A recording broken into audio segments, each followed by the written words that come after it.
Bismillahirrahmanirrahim. Assalamualaikum warahmatullahi wabarakatuh.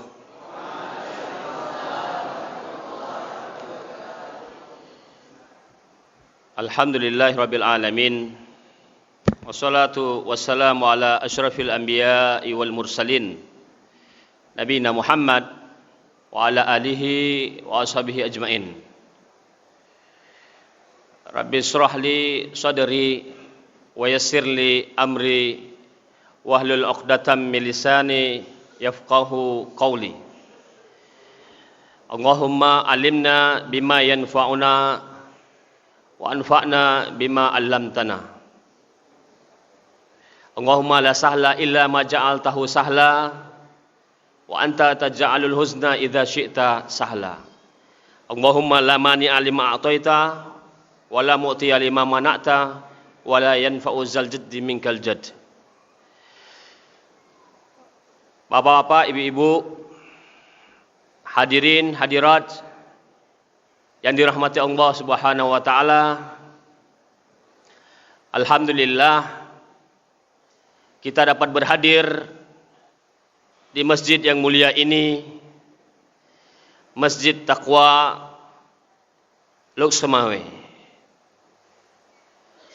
dalam rangka menunaikan kewajiban salat maghrib secara berjamaah,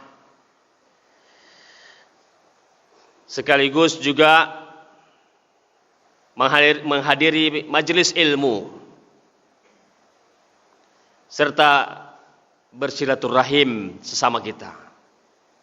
Semoga apa yang kita lakukan ini dicatat sebagai amal soleh kita dan diterima oleh Allah Subhanahu wa taala. Amin ya rabbal alamin.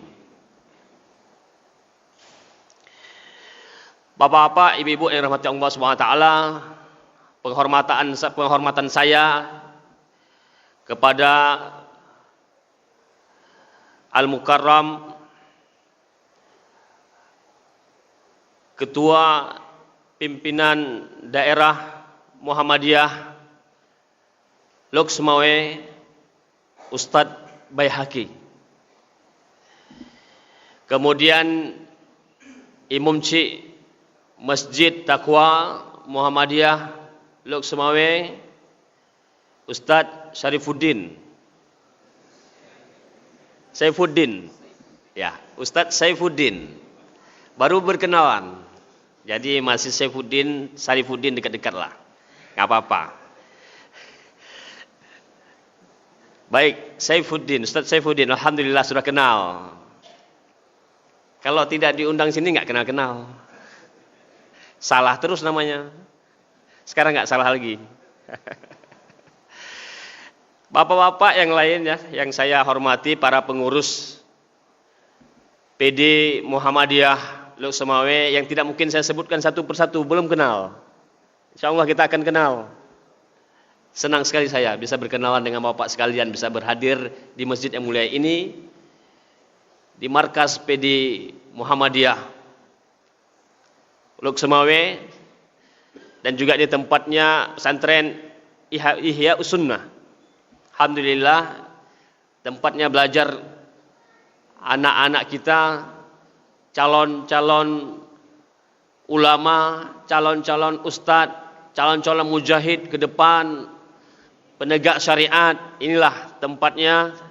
Salah satunya adalah markas Ihya Sunnah yang akan menyebarkan as-sunnah, membela sunnah, dan mengamalkan sunnah Nabi Sallallahu Alaihi Wasallam. Semoga anak-anak kita ini menjadi pejuang-pejuang sunnah yang diberkahi oleh Allah Subhanahu wa taala dan dilindungi oleh Allah Subhanahu wa taala. Amin ya rabbal alamin. Bapak-bapak, ibu-ibu, jamaah salat maghrib yang dirahmati Allah Subhanahu wa taala, membaca Al-Qur'an adalah kewajiban bagi setiap muslim. Tidak ada khilafiyah para ulama dalam hal ini. Wajib ain bahkan bagi seorang muslim membaca Al-Quran. Karena mengamalkan Al-Quran itu adalah suatu kewajiban yang tidak ada khilafiyah para ulama pada hal tersebut.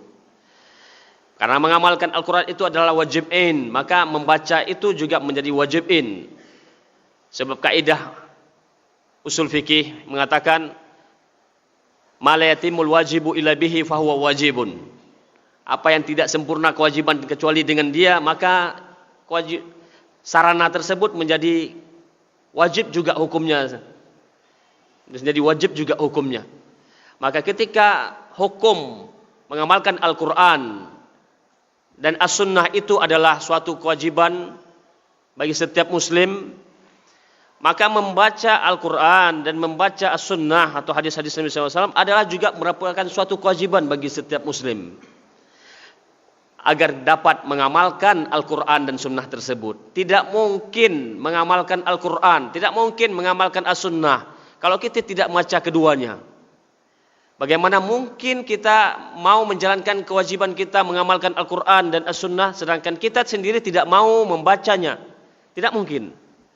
Maka oleh karena itu para ulama pun tidak ada khilafiyah bahwa hukumnya adalah wajib ain bagi setiap muslim membaca Al-Quran. Kaum muslimin yang dimuliakan Allah Subhanahu wa taala. Selain itu juga tuntutan iman seseorang.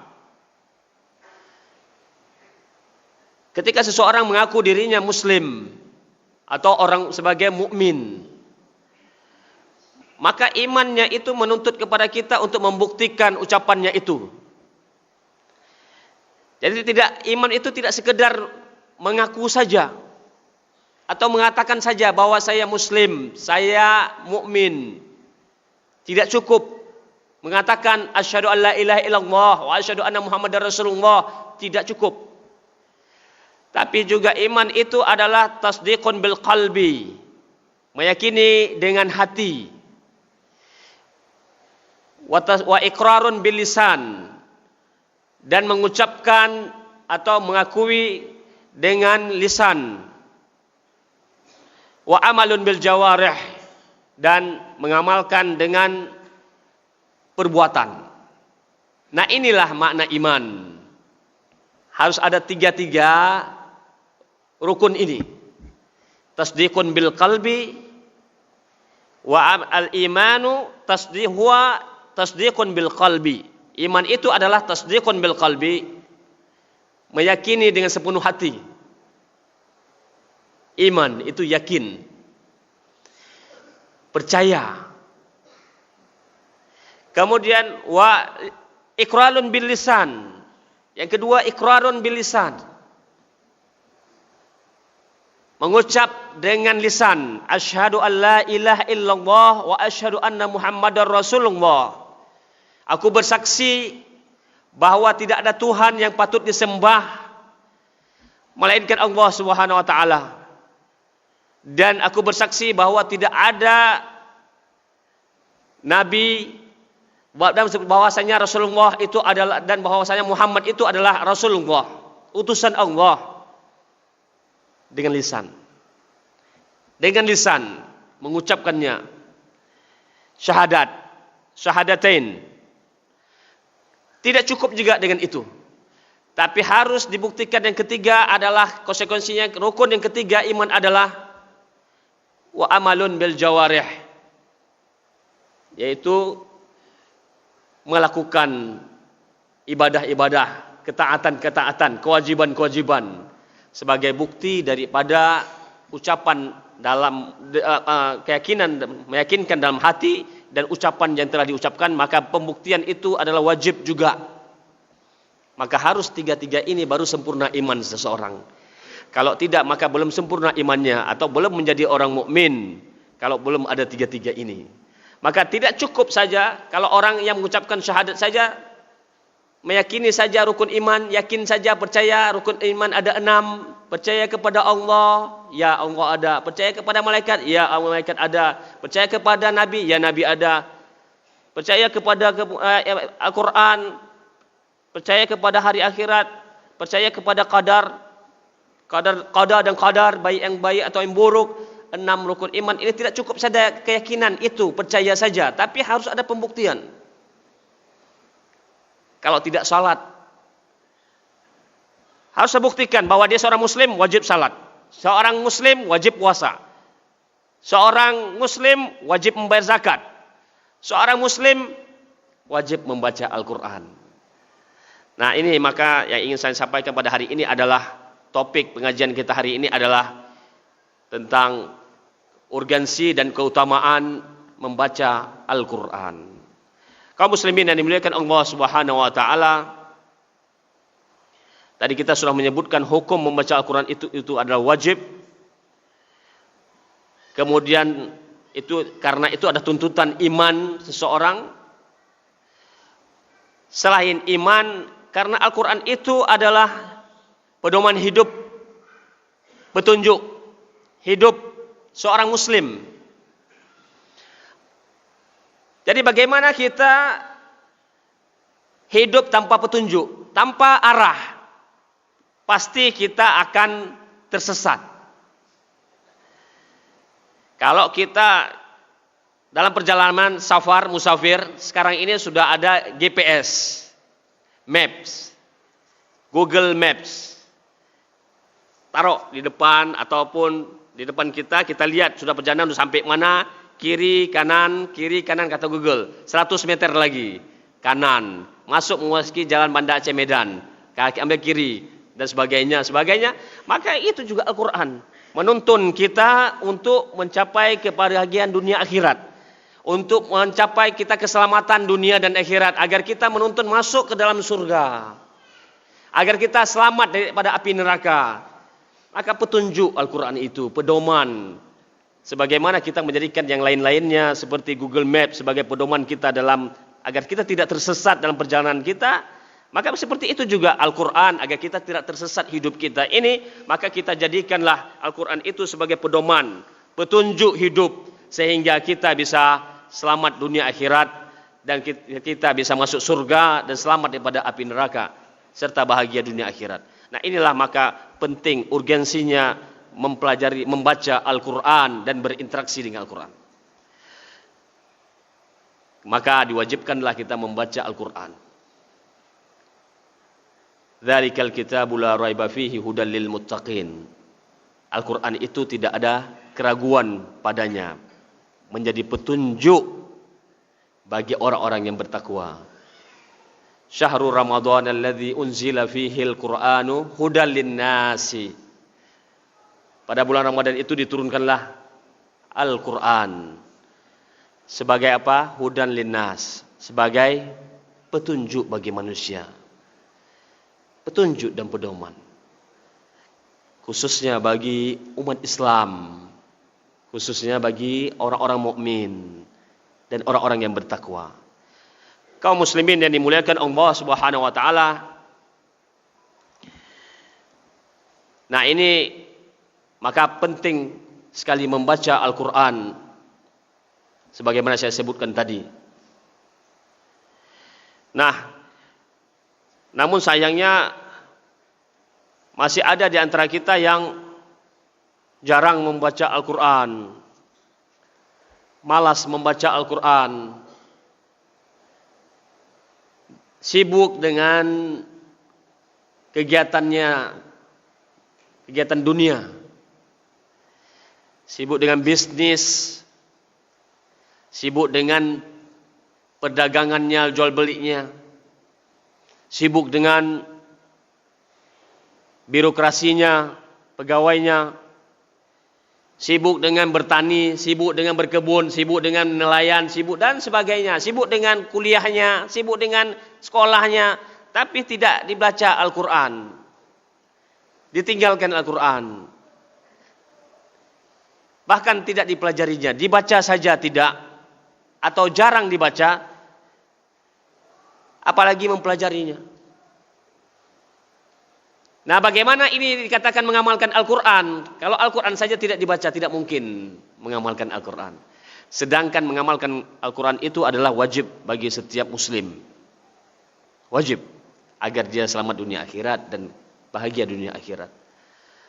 Maka oleh karena itu sangat disayangkan bila ada orang-orang seperti itu. Kita saling mengingatkan, watawasau bil haq, watawasau bis sabar, agar semua kita jangan sampai disibukkan dengan materi, dengan hal-hal dunia, kenikmatan, kesenangan dunia ini yang semata hanya menipu kita, yang hanya sementara, yang hanya menipu kita. Bukan kesenangan dan kenikmatan yang dunia, yang abadi, yang sebenarnya itu adalah nanti di akhirat, di surga.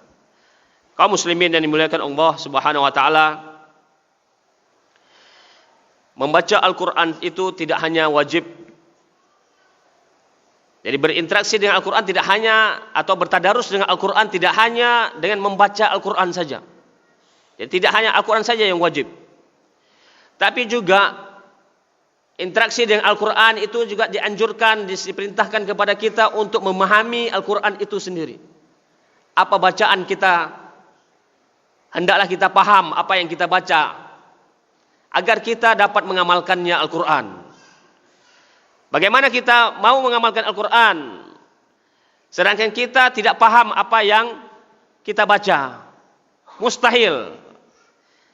Kita baca, tapi tidak paham. Lalu bagaimana kita mengamalkannya? Tidak masuk akal, tidak masuk logika. Kalau kita mengamalkan Al-Qur'an, kita katakan kita mengamalkan Al-Qur'an, tapi kita tidak mau membaca terjemahannya. Artinya, enggak paham. Oleh karena itu, kita diperintahkan untuk memahami Al-Qur'an. Afala yatadabbaruna Al-Qur'an am ala qulubin aqfaluha. Tidakkah mereka mentadabburi Al-Qur'an? Ataukah hati mereka sudah terkunci? Jadi perintah untuk kita memahami Al-Qur'an, mentadabburi Al-Qur'an. Makna mentadabburi Al-Qur'an dalam ayat tersebut dan ayat yang lainnya adalah memahami Al-Qur'an, menghayati maknanya, memahami dan menghayati maknanya. Kalau sudah paham, maka baru bisa kita amalkan. Maka penting sekali kita membaca terjemahan Al-Qur'an atau arti Al-Qur'an. Kalau bisa ditambah dengan tafsir Al-Qur'an, kitab-kitab tafsir lebih bagus. Lebih bagus. Minimal tadi adalah terjemahan atau makna ayat yang kita pelajari itu, sebab Al-Qur'an itu adalah jelas hukumnya. Ayat-ayatnya sudah jelas. Kecuali ada sebahagian yang mutasyabihat. Sebahagian besar adalah muhkamat. Sudah jelas.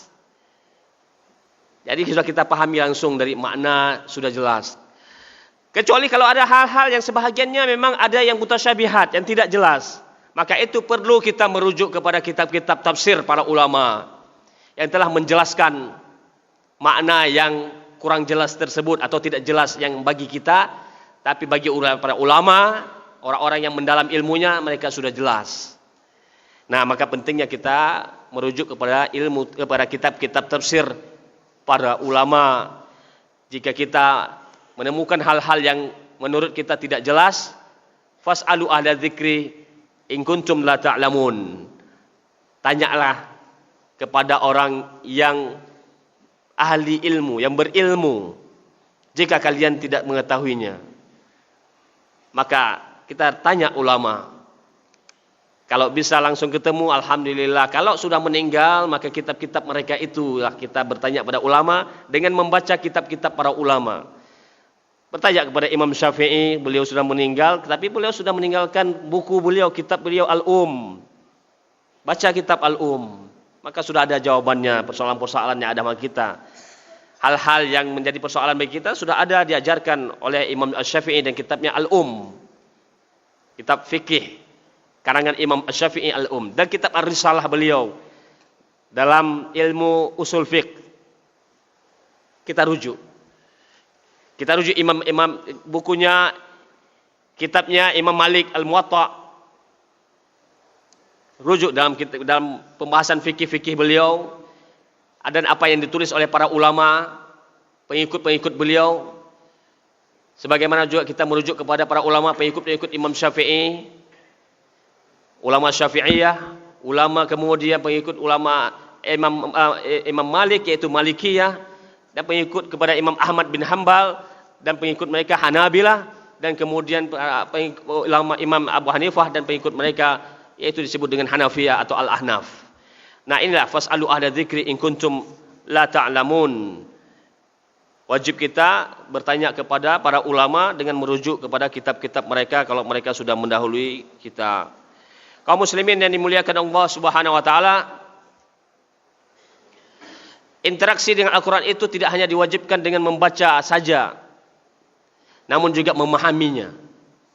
Diperintahkan kita untuk memahaminya, sebagaimana saya jelaskan tadi. Selain itu adalah juga kita untuk mentadabburinya, menghayatinya.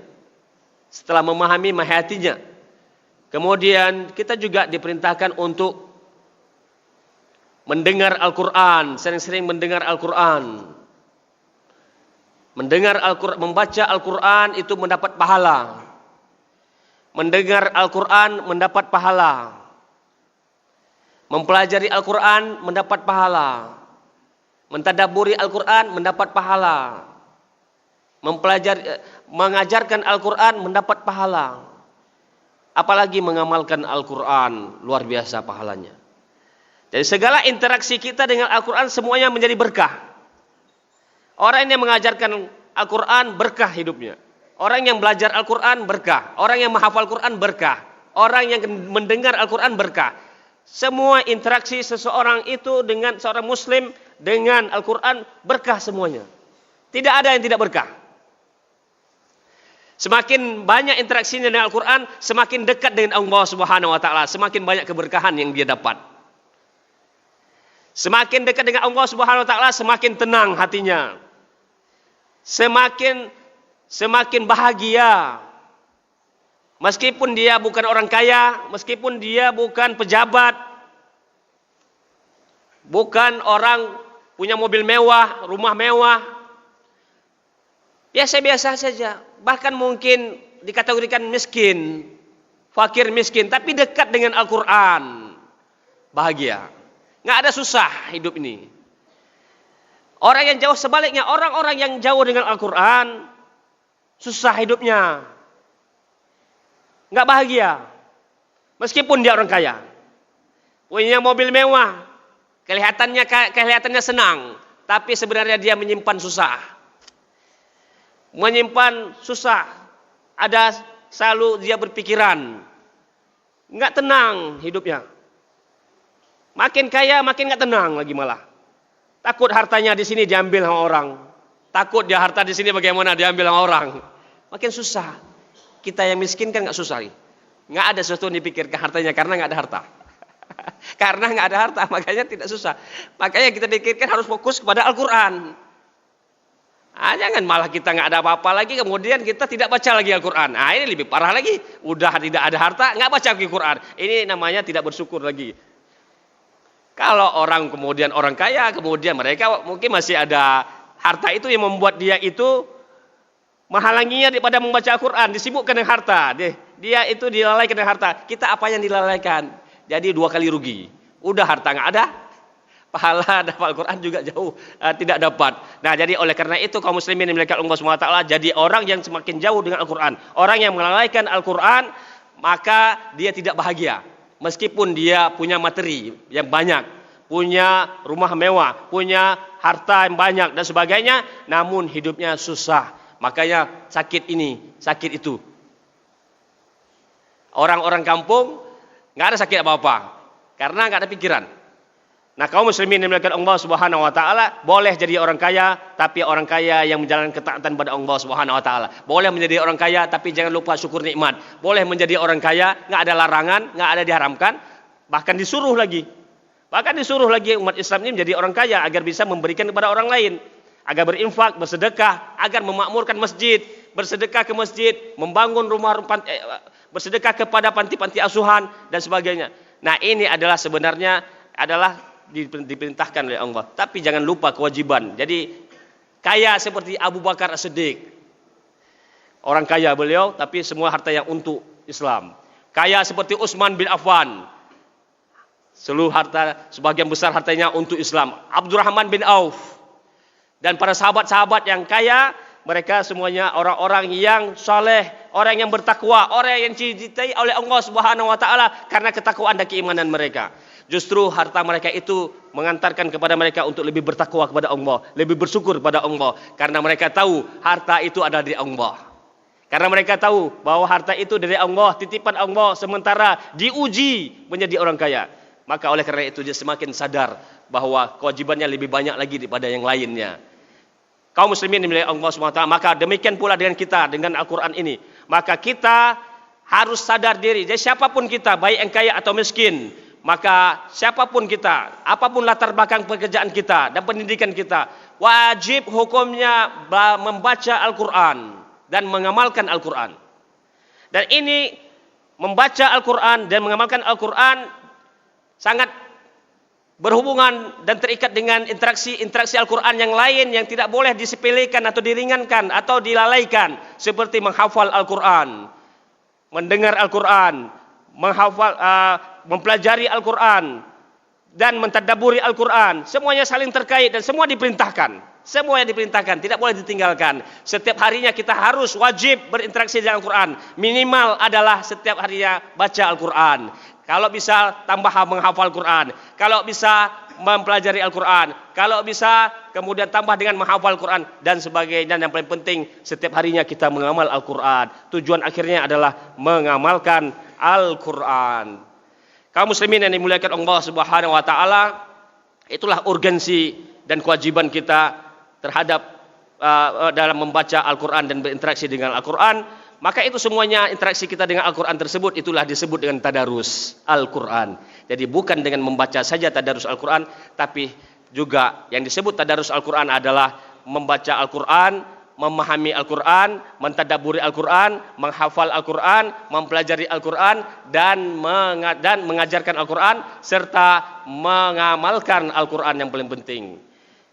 Inilah disebut tadarus Al-Quran. Diperintahkan setiap saat, setiap waktu, setiap hari. Tidak hanya di bulan Ramadan itu saja diperintahkan tadarus Al-Quran, tapi juga setiap saat.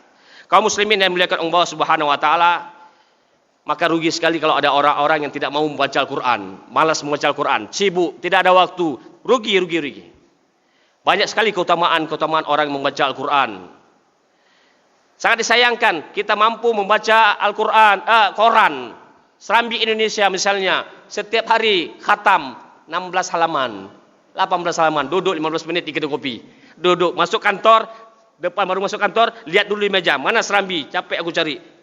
Lihat dulu, baca dulu, 15 menit khatam. Sekali duduk 15, 20, 30 menit di kedai kopi, di kantor, di rumah sekolah, itu dulu yang cari serambi. Masya Allah, tiap hari khatam 16 halaman. Bagaimana kalau baca Al-Quran 16 halaman. Masya Allah, berapa banyak pahala yang dia dapatkan. Serambi Indonesia, bacaan Republika, Waspada, Tempo, kemudian Media Indonesia, Republika, semua bacaan-bacaan, termasuk bacaan-bacaan sekolah dan sebagainya, nggak ada pahala sedikit pun. Nggak dihitung hurufnya, nggak ada capek baca, yang ada capek aja. Nggak ada pahalanya satupun, itu hurufnya dihitung. Tapi Al-Quran setiap huruf dicatat pahala 10. Bayangkan kalau 1 halaman, 2 halaman, dan 16 halaman seperti yang dibaca Serambi Indonesia, Harian Aceh dan sebagainya, Rakyat Aceh dan Waspada dan sebagainya, maka luar biasa. Tapi sayang, masih banyak saudara kita yang terbalik. Kalau ini dia sanggup baca novel, koran, ya, roman dan sebagainya, berbelas atau berjam-jam, bermenit-menit atau berjam-jam, atau 12 halaman sehari, ya, bahkan satu bab sehari. Bagaimana Al-Quran tidak bisa dibaca? Beberapa halaman saja, 1 halaman, 2 halaman, bahkan satu juz. Apalagi tidak sanggup dibaca. Ini sangat disayangkan. Kaum muslimin yang dimuliakan Allah Subhanahu wa taala, maka sebagai penutup pengajian ini, saya ingin menjelaskan secara ringkas sebagai penjelasan yang terakhir adalah tentang keutamaan Al-Quran agar kita termotivasi untuk membaca Al-Quran. Semangat kita menghafal Al-Quran, semangat kita mempelajari Al-Quran, semangat kita berinteraksi dengan Al-Quran.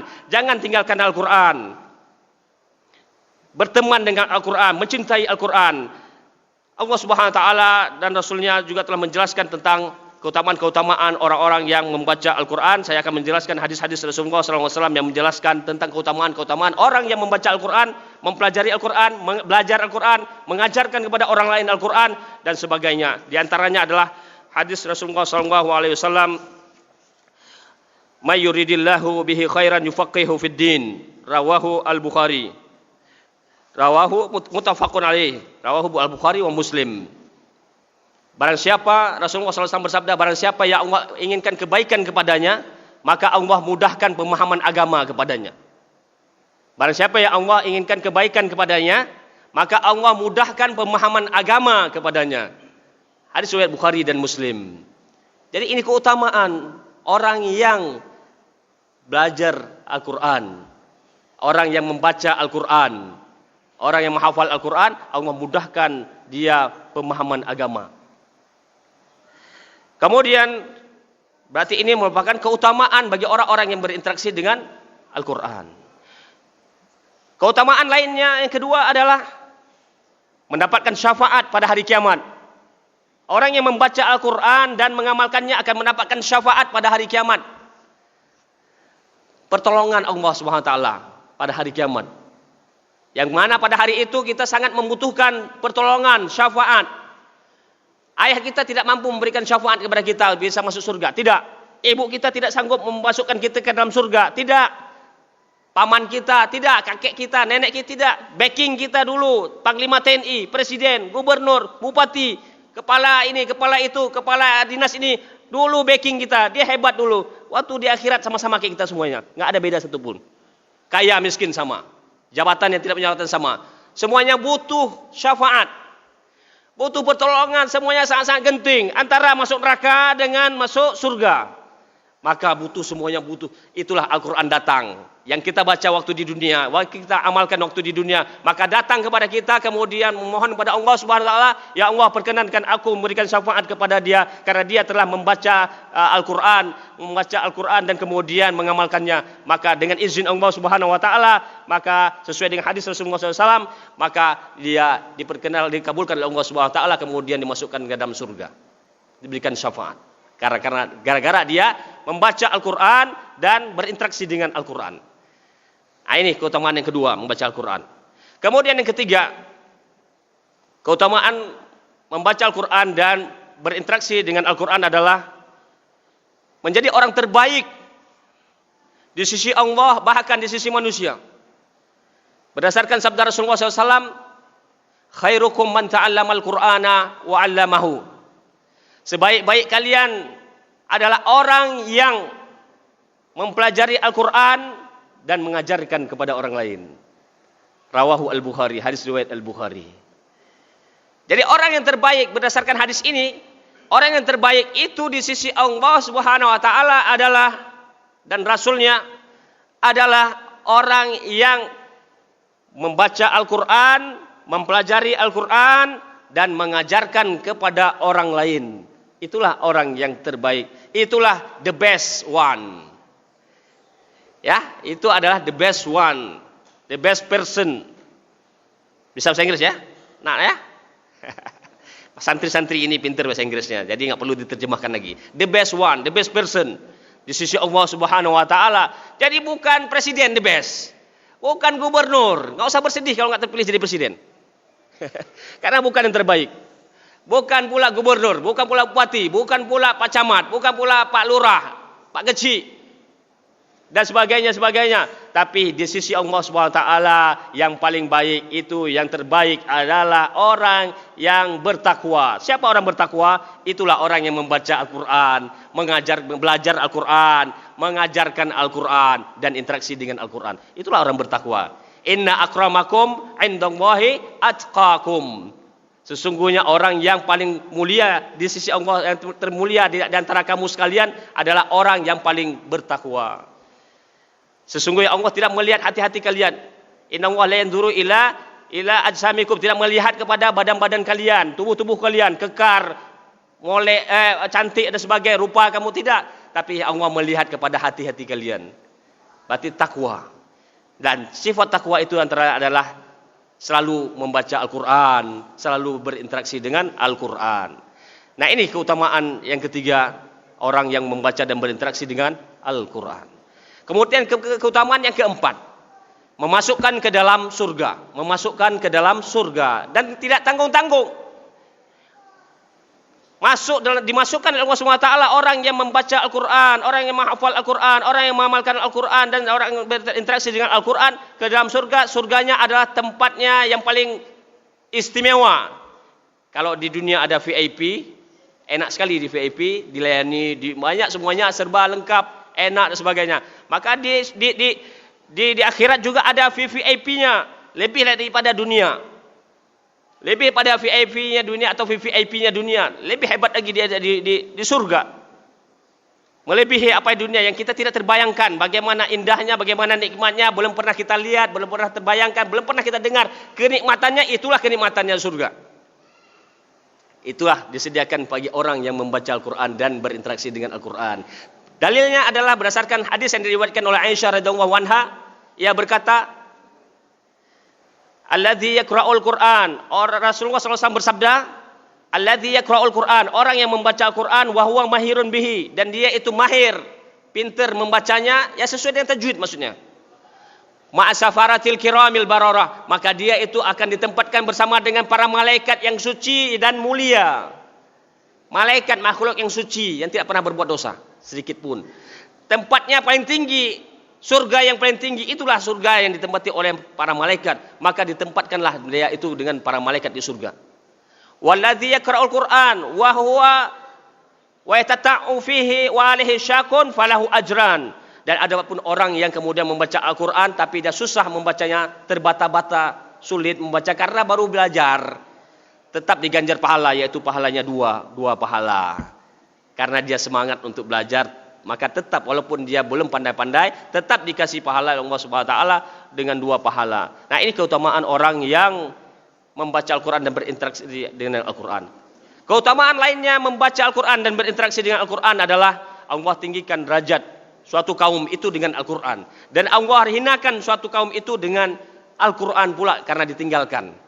Berdasarkan sabda Rasulullah SAW, innallaha yarfa'u bihadzal kitab aqwaman wa yada'u bihi akharin. Sesungguhnya Allah meninggikan derajat para suatu kaum itu karena Al-Quran, karena membaca Al-Quran, karena menghafal Al-Quran, karena memahami Al-Quran, karena mempelajari Al-Quran, dan karena mengamalkan Al-Quran. Ditinggikan derajat suatu kaum, dijayakan sampai menjadi kemenangan, sehingga kemenangan ini diperoleh oleh para sahabat karena mereka itu berinteraksi dengan Al-Quran, karena mereka ini berinteraksi dengan membaca Al-Quran, menghafalnya dan mempelajarinya serta berinteraksi dengan Al-Quran. Inilah generasi-generasi para sahabat yang dicontohkan oleh para sahabat, sehingga mereka ini menjadi jaya karena Al-Quran di hati mereka dan di dalam perbuatan mereka sehari-hari, dalam pengamalan mereka sehari-hari. Maka mereka selalu mengamalkan Al-Quran. Mereka sehingga jaya Islam pada masa sahabat, pada masa Nabi SAW, pada masa kemudian setelah beliau meninggal, para sahabat Khulafaur Rasyidin dan seterusnya. Nah, kemudian dengan Al-Quran ini diruntuhkan Islam, menjadi lemah umat Islam, rendah, menjadi hina, dibantai, diejek, dilecehkan dan sebagainya. Ini karena juga dengan meninggalkan Al-Quran. Maka jangan sampai kita terjadi demikian. Dan inilah yang terjadi saat ini karena kita meninggalkan Al-Quran. Kaum muslimin yang dimuliakan Allah Subhanahu wa taala, yang terakhir, keutamaan membaca Al-Quran dan berinteraksi dengan Al-Quran, pahalanya tidak terbatas. Kenapa saya bilang tidak terbatas? Pahalanya satu huruf dibaca adalah 10. Satu huruf dibaca 10 pahala, 10 kebaikan. Bayangkan saja kalau kita baca satu ayat sudah berapa? Satu huruf 10. Satu ayat itu berapa huruf? Kalikan saja. Kalau kemudian 2 ayat, 3 ayat, 4 ayat, 1 halaman, udah berapa banyak huruf?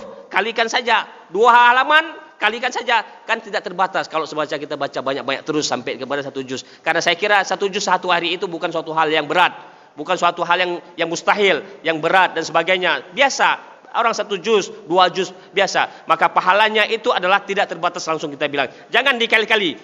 Nih halaman berapa nih? Berapa kali huruf? Kali 10, kali 10, kali 10, kali. Jadi habis waktu untuk kali-kali pahala. Kapan makan, kapan mau tidur, kapan mau sholat, kapan mau pergi kantor, telat nanti pergi kantor, kena marah atasan.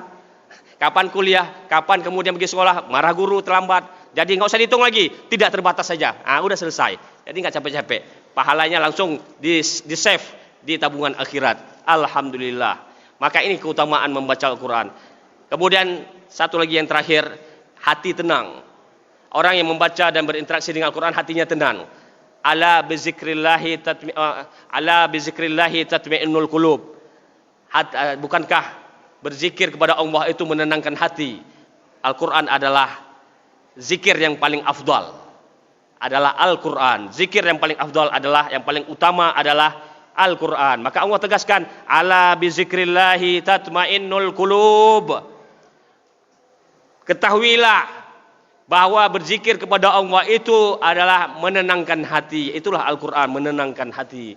Maka Allah jamin orang yang membaca Al-Quran akan tenang hatinya. Orang yang berinteraksi dengan Al-Quran, orang mempelajari Al-Quran, orang yang mengamalkan Al-Quran, maka hatinya menjadi tenang. Nah, ini juga keutamaan membaca Al-Quran. Adapun dalil tentang pahala satu huruf dibaca Al-Quran itu adalah 10 pahala atau 10 kebaikan berdasarkan hadis Rasulullah SAW yang diriwayatkan oleh Ibnu Mas'ud radhiyallahu anhu. Rasulullah SAW bersabda, "Man qara'a harfan min kitabillah," barang siapa yang membaca satu huruf dari kitab Allah yaitu Al-Quran, falahu hasanah, maka dia mendapatkan satu kebaikan. Wal hasanatu bi asyri amsaliyah, dan satu kebaikan atau satu pahala itu akan dilipatkan gandakan menjadi 10 kali lipat. 10 pahala. Wala aqulu alif lam mim harfun. Aku tidak mengatakan bahwa alif lam mim itu adalah satu huruf. Walakin alifun harfun, walamun harfun, wa mimun harfun. Akan tetapi aku katakan, kata Rasulullah, alif itu satu huruf, lam itu satu huruf, mim itu satu huruf. Bayangkan. Hadis rawahu at-Tirmizi, hadis riwayat at-Tirmizi. Alif lam mim, kata Rasulullah itu bukan satu huruf tapi 3 huruf. Kalilah 3 kali 10 30. Apa susah bilang alif lam mim? 30 udah dapat. Dzalikal kitabul la raiba fihi hudal lil muttaqin. Sudah berapa? Dan seterusnya. Sudah berapa? 1 halaman. Nah, inilah keutamaan mempelajari, membaca Al-Quran dan berinteraksi dengan Al-Quran. Kaum muslimin yang dimuliakan Allah Subhanahu wa taala, banyak lagi keutamaan-keutamaan yang disediakan oleh Allah Subhanahu wa taala bagi orang-orang yang mau membaca Al-Quran, mempelajari Al-Quran, menghafal Al-Quran, yang dimana kalau seorang orang tua bisa anaknya mendidik anaknya, menghafalkan anaknya Al-Quran khatam 30 juz, maka dia akan nanti pada akhirat dia akan bisa memberikan syafaat kepada orang tuanya yang telah menjadikan dia hafizah. Maka orang tuanya akan mendapatkan syafaat dengan permohonan pada dia kepada Allah Subhanahu wa taala, karena dia dari karena hafalan Al-Quran, hafiz dia anaknya. Orang tuanya bisa masuk surga gara-gara anak yang bisa hafiz dan hafizah. Maka ini juga keutamaan orang-orang yang menghafal Al-Quran atau berinteraksi dengan Al-Quran. Kaum muslimin dan dimuliakan Allah Subhanahu wa taala, semoga kita semuanya termasuk orang-orang yang mencintai Al-Quran, dan semoga kita semuanya adalah orang-orang yang bersemangat untuk membaca Al-Quran, menghafal Al-Quran, mempelajari Al-Quran dan mengamalkan Al-Quran, dan semoga kita termasuk orang-orang yang diberi keutamaan Al-Quran tersebut. Semoga kita termasuk orang-orang yang mendapatkan keutamaan-keutamaan tersebut. Lebih dan kurang saya mohon maaf. Wabillahi taufiq wal hidayah. Wassalamualaikum warahmatullahi wabarakatuh.